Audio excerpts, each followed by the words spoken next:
Welcome to this edition of our webinar, and we are going to talk about our compliance strategies for financial institutions, staying ahead of regulatory changes.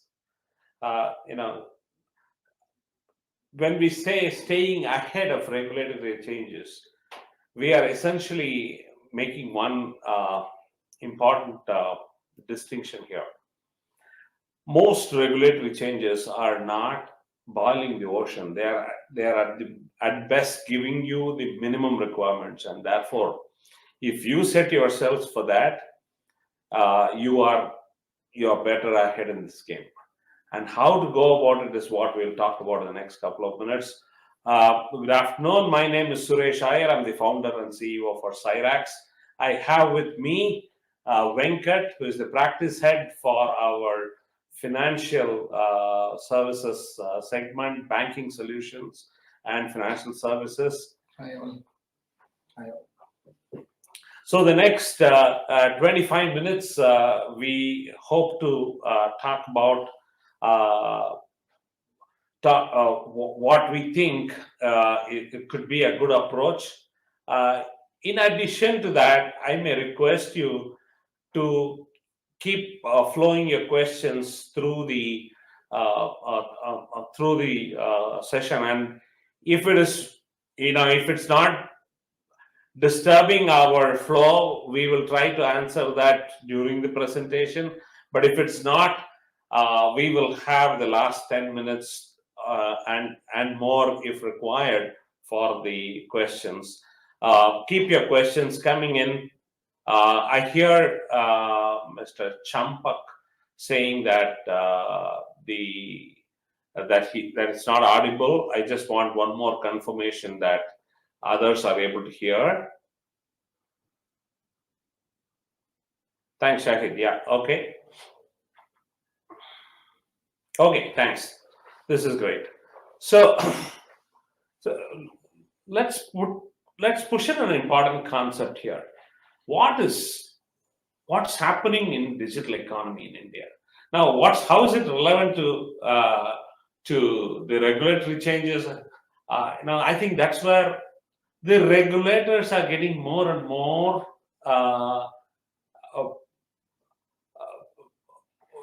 closely looking at how the regulated entities need to be monitored, because the thrust in digital economy is so much more. By 2026, India's digital economy is expected to be worth 1 trillion. Okay. UPI accounts for about 90% of retail digital payments.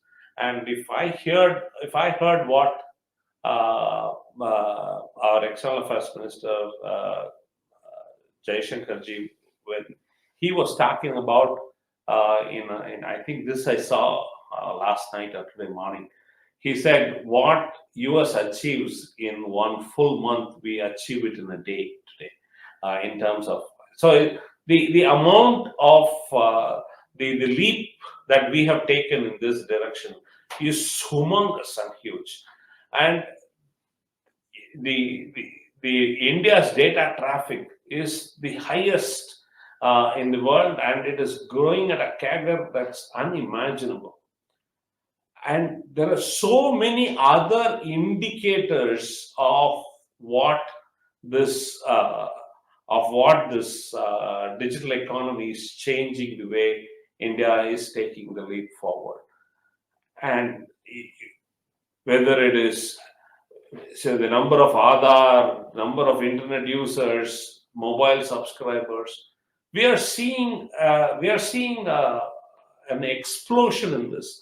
Now, this explosion is good for our economy, and if all of these digital instruments pose certain digital challenges, and these digital risks have to be contained by the state, and therefore the regulator, more rightly so, is adding a lot of components to say how do they monitor the regulated entities to have an effective posture across. From 2017, since we started CIRAX, we have been very, very closely observing how the regulators have stayed in this journey. In 2017, what was an advisory is no longer an advisory, it's absolute baseline mandate. They've made sure that what were the kind of issues which were acceptable is no longer, and from emergency response, certain, which we are proudly saying we are an empaneled company, is now expecting that we report the incidents in less than 72 hours to the agency. So the entire community has gone very, very alert in this space, and that's changing the way we are addressing this. So let's look at the regulatory landscape in India. RBI for all banks, whether it's public sector, private sector, small finance bank, cooperative banks, payments, and the NBFC side, every possible, whether it's prepaid instruments, NBFCs, microfinance, peer-to-peer lending, and then through National Payment Corporation of India, the payments side of it. How that's a separate one by itself. Now, IRDAI, they caught up with this game a little late, but they are catching up very, very fast. They have taken a leap into this process to the extent that they have defined quite a lot of things on the cloud, how things need to be managed. The journey for RBI regulations were slow and steady, and IRDAI is taking a whole lot of. I think the nature of business also is like that. In terms of how the insurance ecosystem works in India. And the capital market side, the SEBI, the stockbrokers, bankers, merchant bankers, portfolio management companies, all of them are now in the ambit, and now it's getting very, very hard from the SEBI side as well. Now, all of them together, utilize our, the federated identity today. I think this is one of the country's pride, that we say Aadhaar. Today, Aadhaar is an instrument that can be used for signing a contract, to getting a phone connection, to getting everything, and it's so efficiently done at one place. And how do we ensure that anybody who is having that is protecting that privacy data? And Aadhaar has very, very detailed architecture, flow diagrams, and the requirements, how it needs to be monitored and measured and reported, all of that. Now, there's a tremendous change. Of course, DPDPA came up, a couple of months back, and we heard our, Minister of IT, Rajiv Chandrasekhar, very passionate talking about how we have taken, how we are not a copy paste of what GDPR is or California privacy law is, and how we have taken leap in defining thought leadership to the world on what privacy means and how that needs to be done. And finally, last but not the least, the IT Amendment Act 2000 is now getting its complete refurbishment in the new IT Act that's coming through. Now, all of this is going to provide the framework for the country to operate in the financial sector, how things are working across. And now, before I go on to the next one, so that's probably going to. Now, I am not expecting you to read and comprehend each of these circulars. It's probably not to scare you off. We said we had a real estate of one slide. I said, how much can you fit in such a way that at least the person who's reading the webinar can read and make out something out of it. So the idea is this: we are not going to discuss what each of these circulars are about. This is a snapshot of some of the regulations having cybersecurity impact that's been listed in here. And so this is a partial list, one.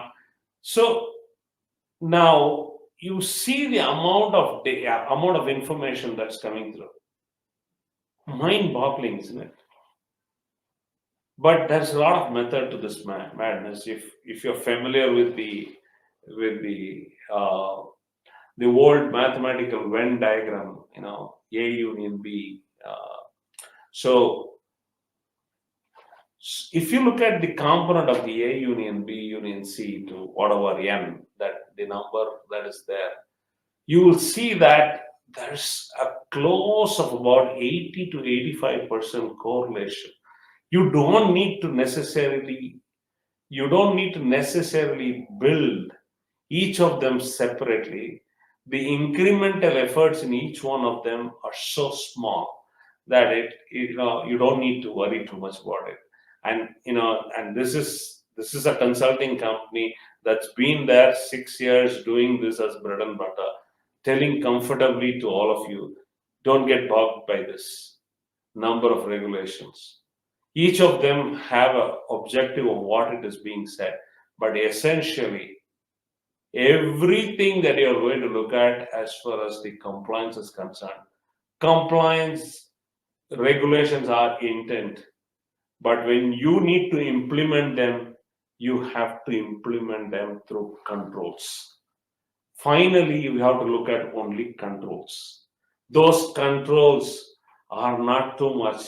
If you look at each of these 70 or 80 odd circulars that we put together, and each of them have cumulatively an average of about 30 to 40 controls, even at the smallest level, we want to say. Yeah. But if you want to say overall, we are not talking about, for a very large enterprise, for compliance, not more than about 300 controls maximum. About 200 controls for on an average, but for small enterprises, even lesser. So, ultimately, that's the key aspect that I want to provide, that as we see this across, it looks seemingly complex, but when you break it down to actionable intelligence, it's much simpler.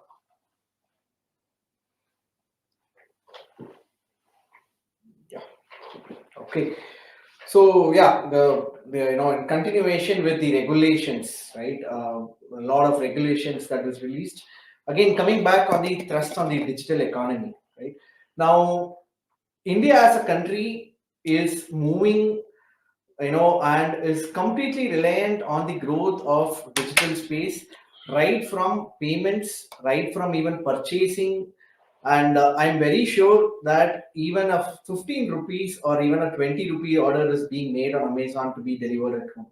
Not just that, it is also right, even in FASTag, when you take your car and take it, including on the OTT space, right? Now, I don't know, the people going to theaters have increased, but the OTT platform and the digital platform is ever increasing. One, right? And not just that, the businesses and the startups that have grown just based on trusting on the digital economy in the country, predominantly on the financial space, is humongous. And taking just the metros, Bombay, Bangalore predominantly, and Delhi again, right? There is a 58,000 startups that have come across in the last 5-6 years. Just 58,000 startups, just focused on solving the problem of a common man using mobile phones and the digital, the digital economy in the country, right? And adding to that, the education sector, right? The education sector has completely gone digital now, right? I'm not saying the schools are not there, but the way people are learning on the move, right? Take it, be it YouTube, be it LinkedIn Learning, right? Be it an Udemy course or anything, everybody is on the move learning something, and that is again happening through the internet and the digital space that has come up, right? Now, on top of it, right, traditionally Indians have been using credit cards. UPI is a game changer there. Now we are seeing that credit cards, or rather credit on UPI, have already been started by the two largest banks in the country. It's going to grow more in that space, and it's going to create a revolution, if you ask me, because coming to India alone, right, we were very dependent on Master and Visa card, but the dependency on Master and Visa is completely moving towards RuPay, NPCI, and the UPI here, right? And the Ministry of Information and Technology is focused towards growing this sector, growing the digital economy here, and have specific India stack that they want to create around the area of identity, with working towards the KYC Aadhaar sector, payment again with the NPCI, and the data empowerment, working on the account aggregator and the DigiLocker, right? So it's a growing space, and the regulators are, like in the previous slide said, they are getting stronger, and they are putting a lot of pressure and on the larger, in the large scheme of good things for the country. Well, and the threat landscape, right? I'm sure this is what IT and security is all about, right? Preventing, trying to face, trying to fight the threats in the, for whoever and wherever they are operating, right? You want to go? Yeah.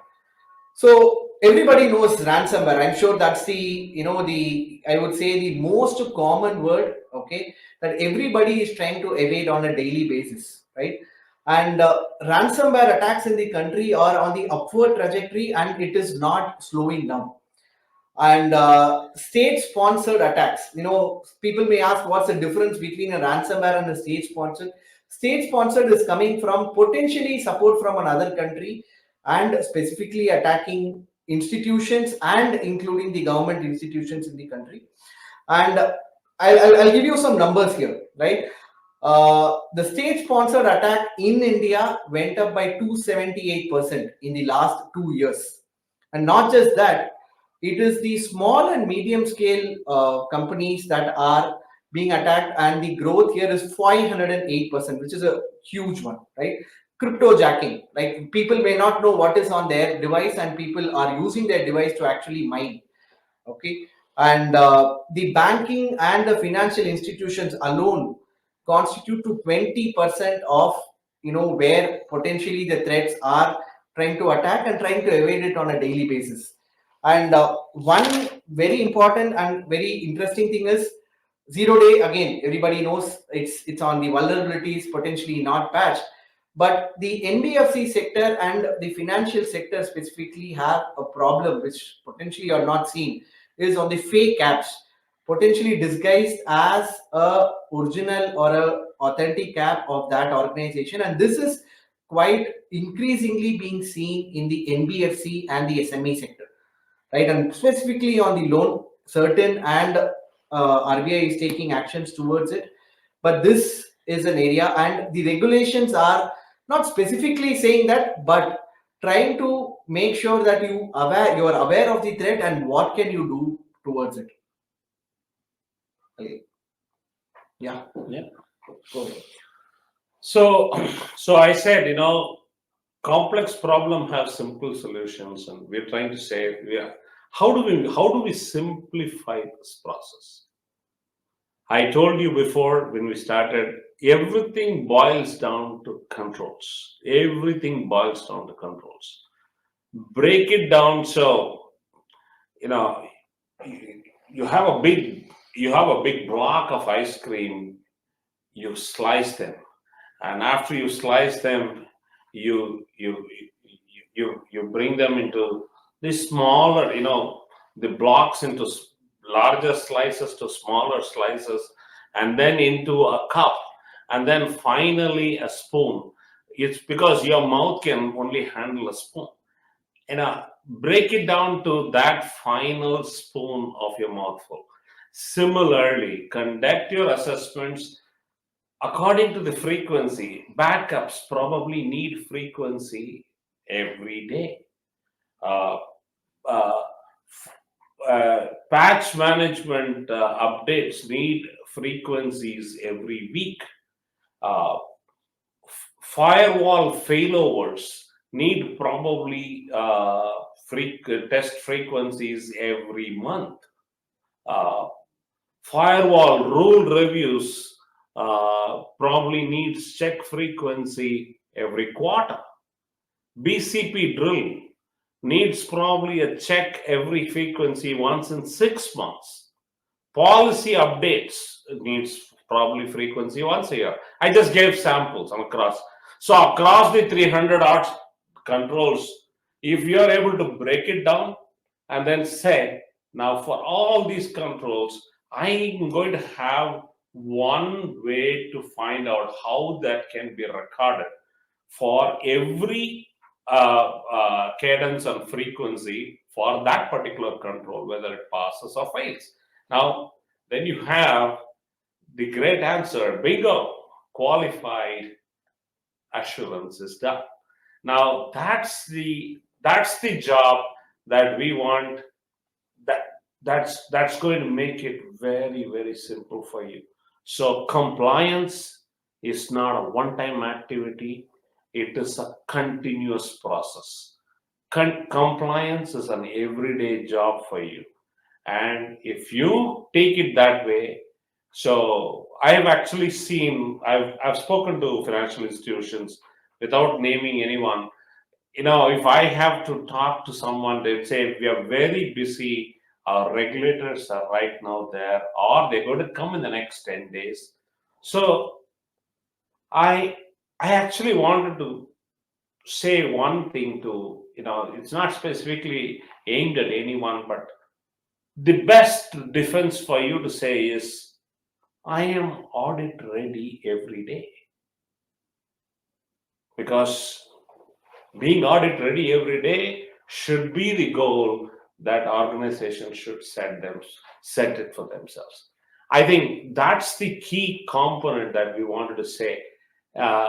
If there are various ways you can build it, if you think you're great at Excel sheets and pivots, go ahead and do it.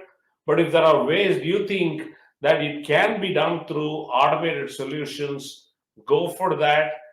And last but not the least, Cyrax, with about 6.5 years of consulting experience, has put this into active tests. And we have brought a soft launch of our existing product called Compass. Like Cyrax is an acronym for Cyber Risk Advisory and Consulting Service, Compass is also another acronym. Compass is for compliance and assessments. Now, Compass also gives you the direction. So we navigate cybersecurity, and as Cyrax, be your trusted partner. So we have defined the solution to address the biggest concern of how we can help the CISO or the office of the CISO to stay ahead in the compliance journey and to provide security and cybersecurity as just not providing qualified assurance, but to make that as a business differentiator to conduct your business smoother, faster, and more elegant. And how we achieve that is we have a SaaS platform, multi-tenanted solution, all things required to make sure that you have everything in place. It is a continuous compliance process.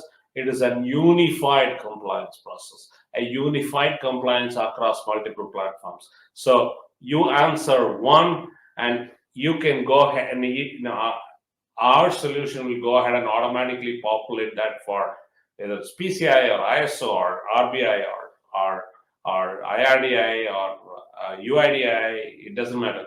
We will go ahead and at the back map it all, and once you answer all questions, you will get a compliance scorecard for everything. And that's the way in which we have built uh, a custom framework, uh, a custom questionnaire that is aimed at addressing 35 that's aimed at addressing at least 8 to 10 top unified compliance components into it.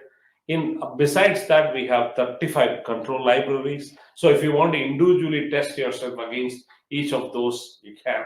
And also, as an engine provides you, you can add, modify to any of those existing libraries your custom questions. So it's fairly lightweight, fairly simple to use.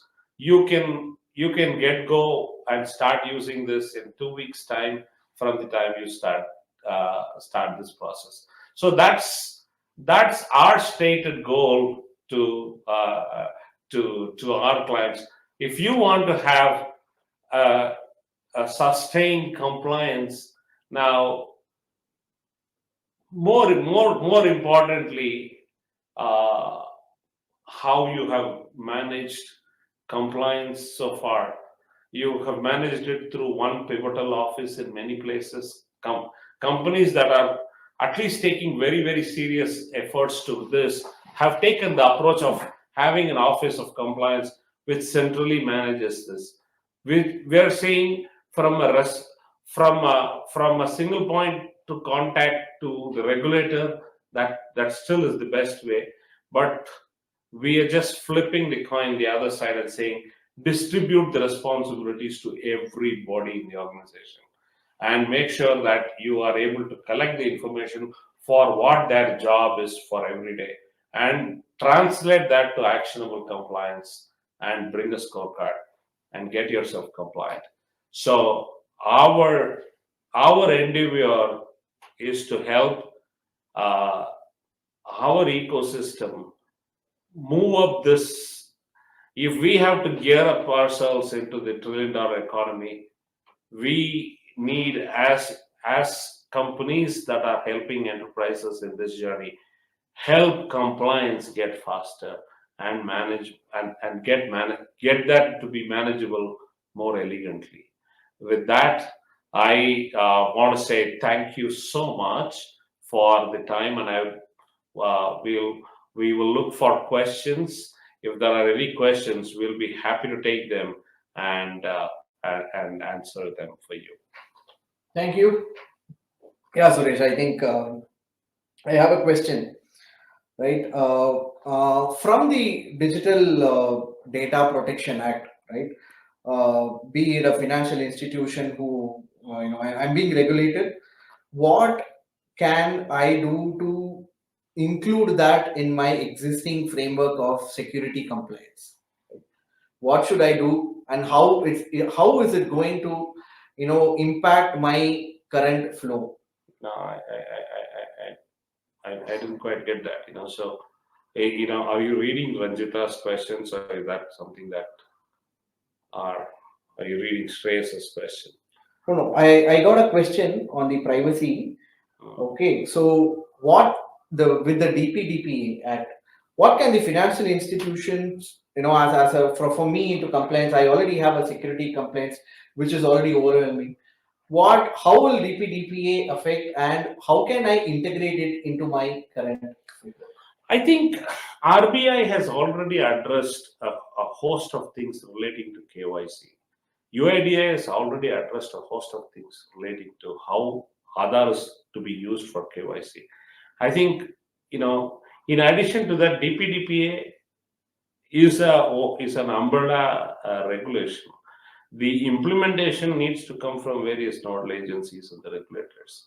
And there is no specific one on that yet from the regulators specifically with respect to addressing the component of DPDPA. So, having said that, the DPDPA is only talking about how the how the legislation is going to act on that. So it's not it is financial institutions have to be very wary about how they are sharing their data with their ecosystem.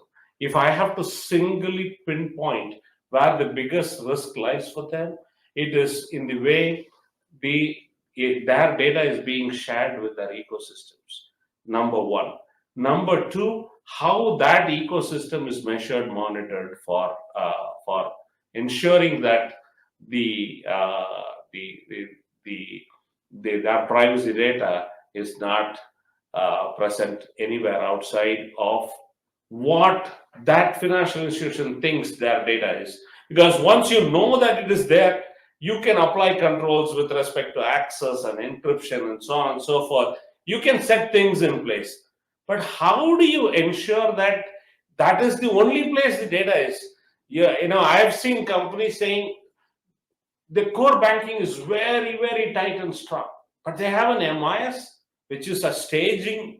The database is, there's a staging environment where the entire database is replicated on a daily basis, and the MIS team is pulling out data because they want more reports than what the core banking product can do. Now, what happens? Now, suddenly, the MIS team has infinite access to data. Now that contains everything, financial data, privacy data, everything possible. Now, if you come back and say that, our data is present and we have strongest access control mechanisms in the core banking setup, but I have a very, very weak link on your MI systems, it doesn't matter. Your entire data is up for leakage because that MIS person is not even part of operations. So his emails are not monitored, his access is not monitored. Things can go haywire from there. I think that's the key aspect that we need to look at from this, and not overtly bother about what additionally DPDPA is going to add. I think DPDPA is going to talk about misuse of that and fines for people who are aggregating that.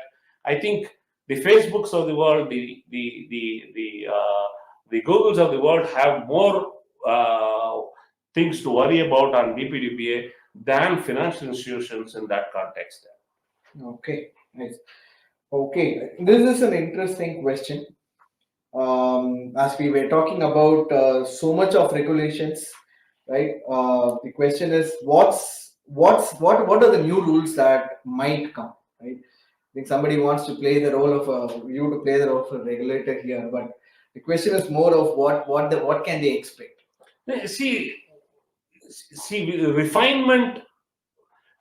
See, 4 years back, a seaside audit, how the issues were treated.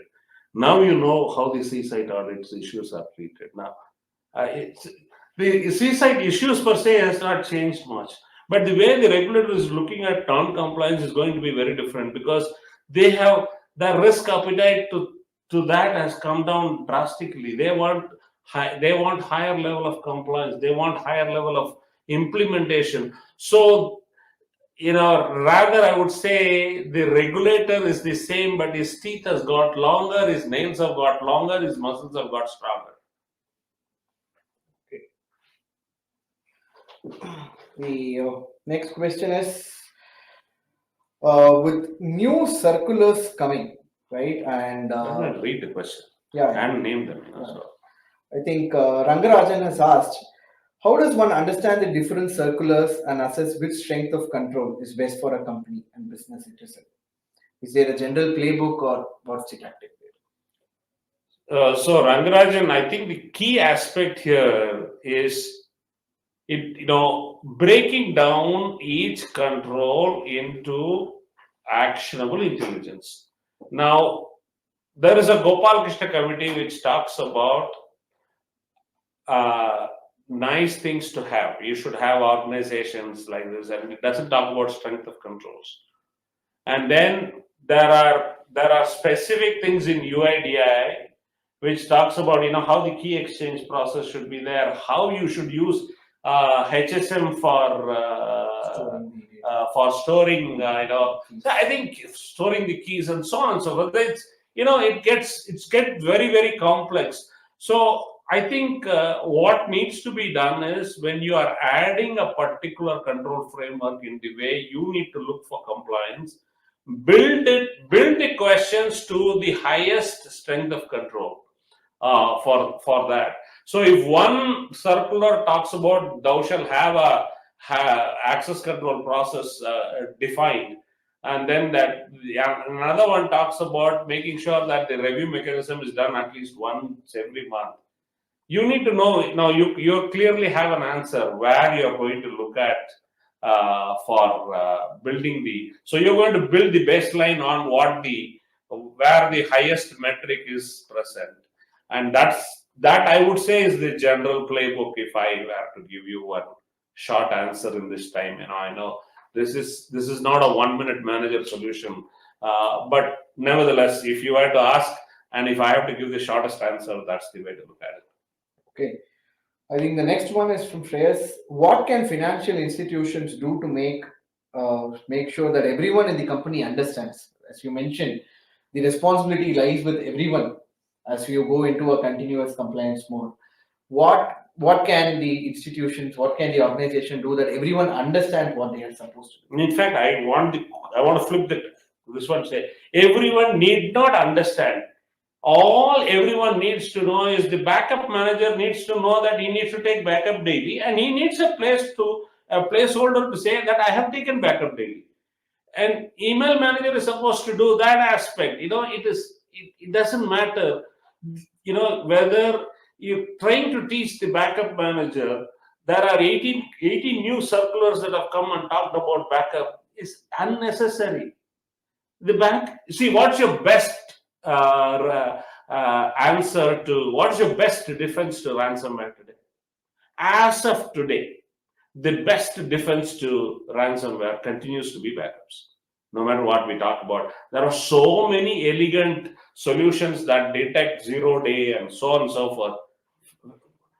But the most trusted design for ransomware is having an efficient backup system and ability to restore at the fastest possible instance. So trying to teach ransomware response to everybody or to it doesn't matter. The backup guy should take the backup. Simple, right? That is, I think we have to make sure that everybody in the company have a role to play.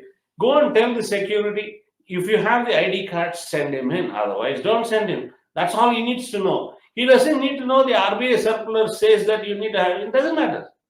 So I think that breaking that into the simplest actionable is the key aspect to look at compliance. Rather than complicating to say that I want to go ahead and teach the entire world what all these complex regulators are trying to say. Okay. I think we'll take one last one, Suresh. Amrita has asked if a new circular is issued and on top of many existing ones, right? And it, in some cases, if it involves additional cost budget, what should be, how can it be accommodated, or what's the best strategy to look there? I think so it's the cost of doing business. Okay, I can understand that you have contracted to somebody, and the contract, so if the third party contractor agrees that I am ready to do it at this cost, right? Now, midway through that contract cycle, that you go ahead and say, I need you to add 13 more controls. It's adding to his cost. The third party is going to throw fits and say, I can't do it at the same cost. Now, that's one side. But the regulated entity has signed up with the regulator to say that the country's regulators have a right to make changes to the regulations as and when appropriate deemed fit. Okay, I think from that perspective,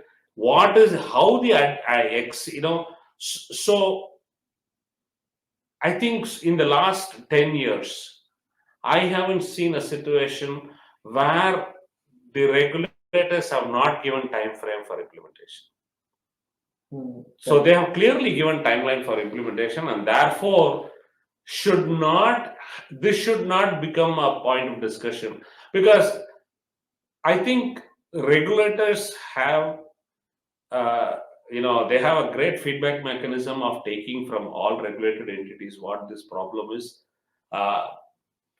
this problem is more from contractual compliance than from a regulatory compliance. So I would actually not bother too much about this, because the regulators typically have a way to go about it. And if that is not the case, there are addressal forums, grievance addressal forums through the regulators to say that, you can't ask us, this is too short a time frame for us to implement, because we have to allocate budgets and things like that.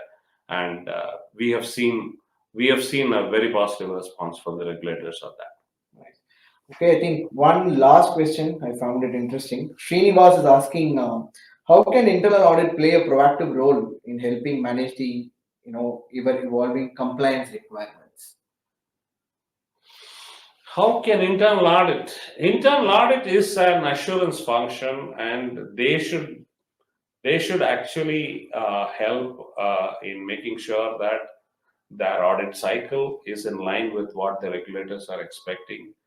And the KPI for an audit function should be that the delta of what the regulator is going to find should be so little. That's the key aspect, right? You can't have a situation where the regulator comes and finds out more issues than what the internal audit is finding out.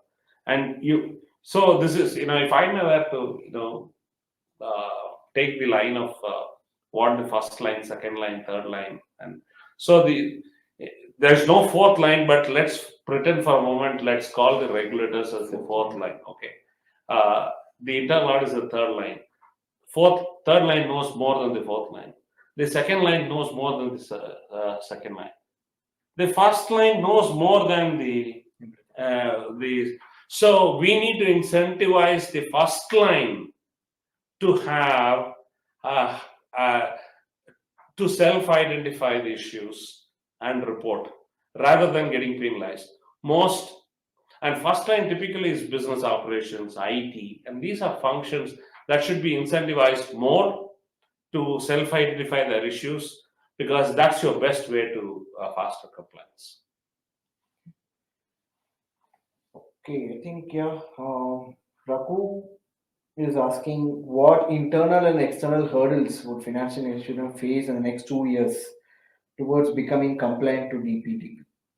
How could they gear up to this thing? I think we are overplaying the DPDP component. There are enough and more regulations on that have already been addressed on the privacy side.